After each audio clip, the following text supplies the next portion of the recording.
When the exit remark, "Don't be a stranger," is uttered, we refer to someone staying in touch and letting us be more included in their life. If you take too much time to yourself, it can be seen as a signal that something is wrong. Don't you like me anymore? Is your work more important than your friends? Are you not lonely? And heaven help you if that question is coming from your mother, directed at you, via a third party. Your mom told me to ask you whether you think she died. What is less often encouraged is the very necessary therapeutic alone time. A break from the multiple treadmills of life. Inasmuch as your church community, your pals at the pub, your family or work colleagues might call you out for vanishing from normal life, it is always worthwhile to slip away from the crowds for a few weeks and spend some time alone with your spirit. Your mind clears up, your emotional backlog gets some attention, your body gets time to detox. With new energy and clarity, you come back to the real world. And of course you get right back into all the toxicity you had fled. Something you could do in your next alone break is to evaluate the sources of unhappiness, stress, and clutter in your life. Perhaps you need to more fully disengage with some people, some situations, and some thoughts that do not serve you any longer. Maybe you need a major change, such as moving towns or countries. Maybe you need to reevaluate a major relationship.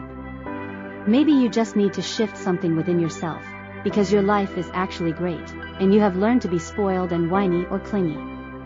Taking full, unblinking responsibility for your wellness is never easy.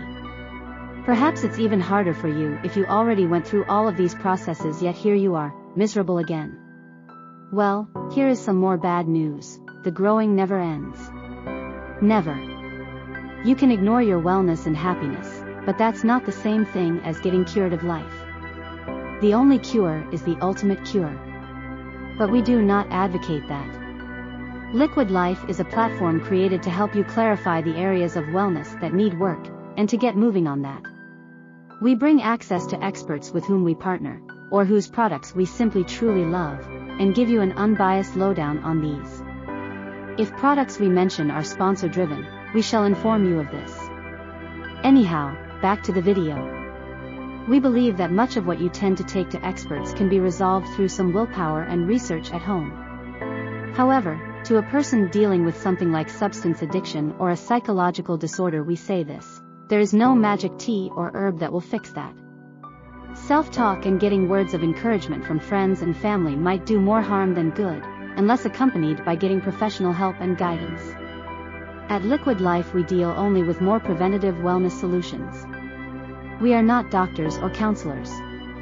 We will always be available to work with you to find a solution for more serious concerns, but only to the extent that a friend might be able to help you. To wind up this story, we would like to point out that time out taken to heal from a major source of pain is not a guaranteed fix. And more critically, when dealing with a major wound to your psyche or your spirit, there may be no cure. It might simply need to learn to cope with the issue. Major childhood trauma is generally not cured.